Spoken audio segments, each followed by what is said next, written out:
So, good morning guys. So, the usual ang gagawin natin is magdo-double skill tayo. Yung gagawin natin, magdo-double skill tayo. Kinuha ko lang dito is yung concentration at saka habol tayo sa buff. So, mahabol pa natin yung buff. Okay, hindi na. So, tuloy na tayo rito. Okay, there we go.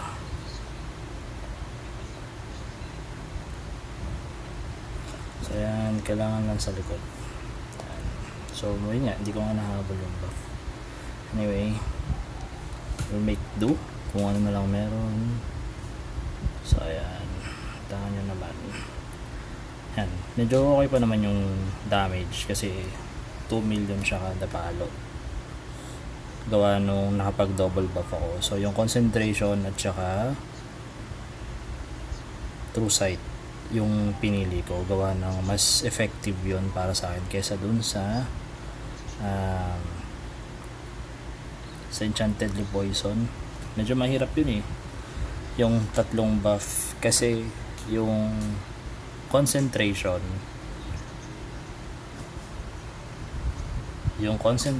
at saka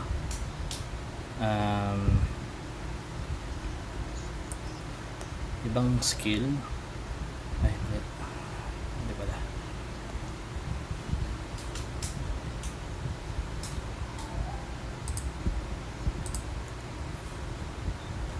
So, yung ADP, yung concentration, tsaka throw sight, good for, good for ilang buffs lang yun. 2 minutes. Good for 2 minutes lang sila. So, yun yung ano. So, dahil 2 minutes siya, kailangan lang natin tipirin. So, dalawang buffs lang as much as possible para ma-maximize natin kagapanin damage. So, ganun ginawa ko. Concentration, tsaka throw sight. Tapos ito yung build ko. So, obsidian, petit, tsaka minerals yung ginamit ko. Tear blessing plus 15 na dark knight emblem. So dito injustice tsaka mantis, sa kabila mantis at tsaka owl baron. So para mag pro. So dito cold blooded lang, corrosive, core overload malice, concealed teeth, tsaka momentum management module.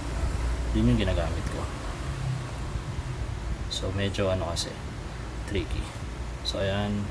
So dito gagawin ko rito kapag kunyari 30 seconds na lang siya, tsaka ako papasok sa training para makakuha ng isa pang buff. So enough na yung 30 seconds na yun para ma-maximize ko yung length of time ng total buffs ko. So dito hihingi ako ng buff ulit.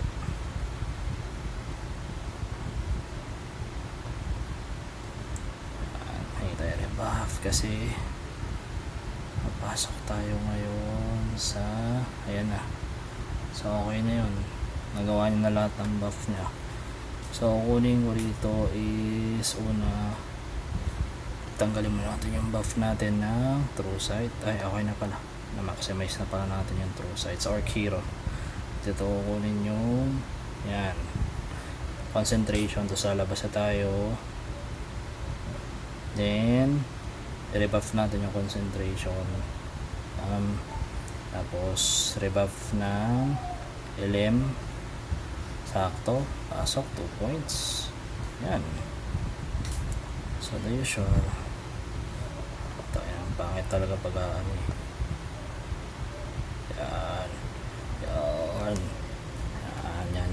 yan. Ito yung pangit pag laptop, ay pag iPad, hindi ka makamove forward ka agad. Hindi kaya pag ako niya, di ba, yung mga naka-laptop na nakagalaw-galaw sila. So yun yung advantage. So nakakatikit sila agad dun sa dragon. So ako, dahil yan, mga iPad, ito na yung nagagawa ko. Makita nyo naman.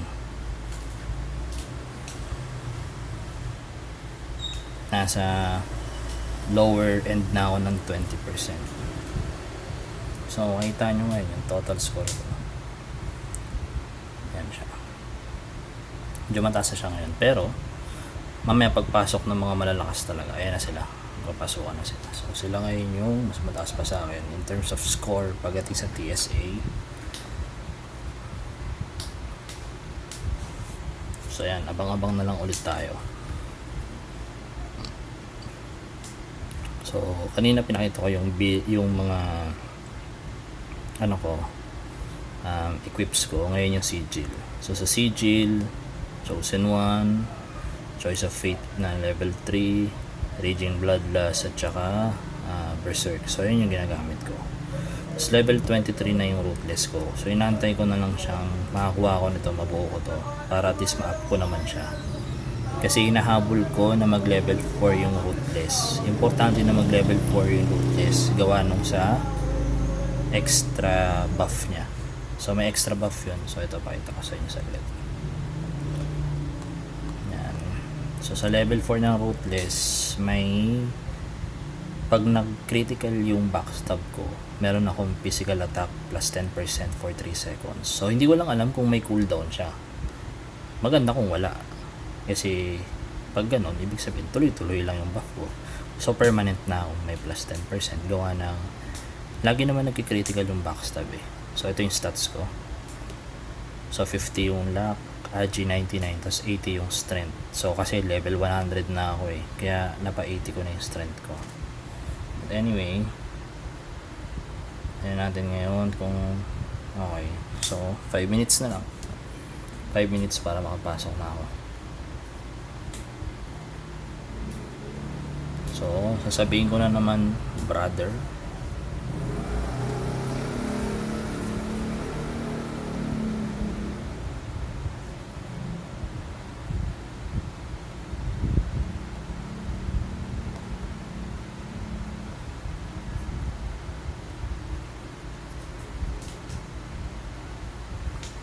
parebuff tayo dun sa Whitesmith.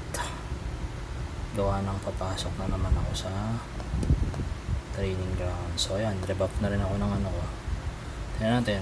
So meron akong 30 seconds. So enough na yun. Build ulit. Dami. Confirm. Tapos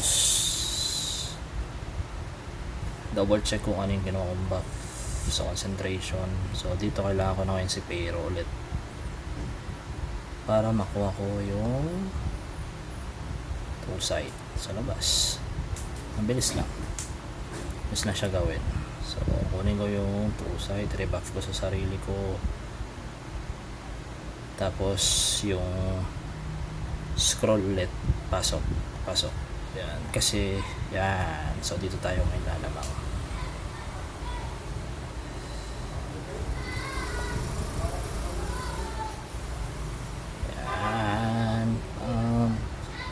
Buff. Yan. Yan, nakita nyo naman. Yung critical ko is 2 million plus. So naman tayo ngayon. Yan, 2 million.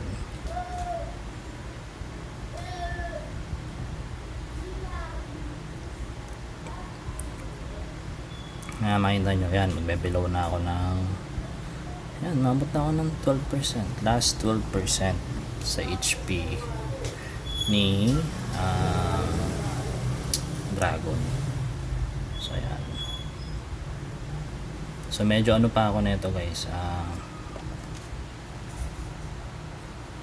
hindi pa yung parang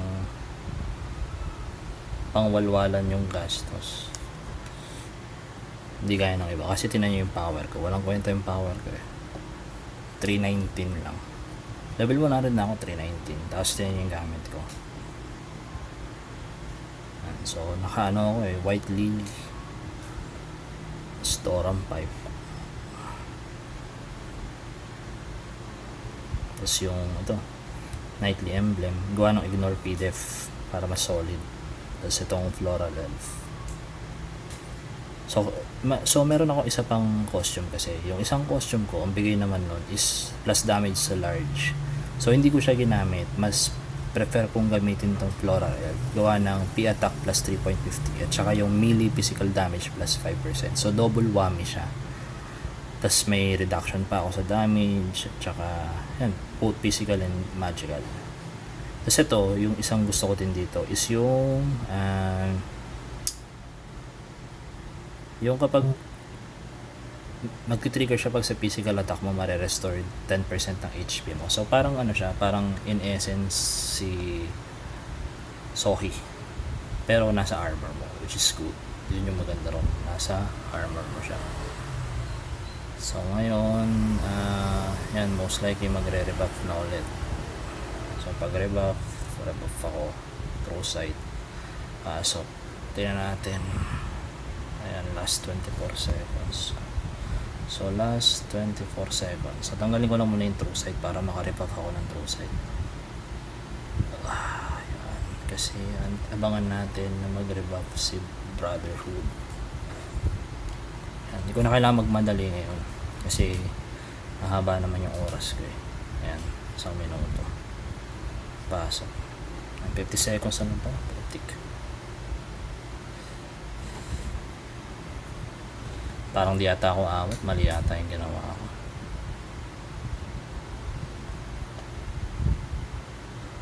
Okay.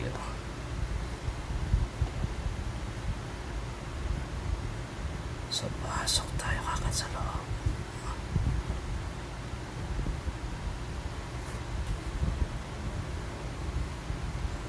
So pwede ka naman dito ayusin yun.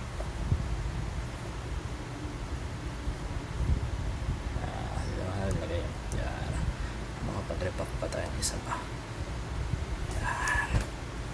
So yan, nakapag-repack pa ako ng isa pa. Makita nyo naman 2 mil pa rin. 2 mil. Yan. Nandiyan ang delay nga lang ako sa damage. Supposedly dapat mga ganito nasa 30% yung buhay ng dragon eh. Yan, handle ng kamali ako. Yan. Yan. Ayan, naka 20% pa rin ako, which is good. Good pa rin siya. So ayan, tinan natin ngayon kung pang ilan na ako sa guild namin in terms of yung time space anomaly.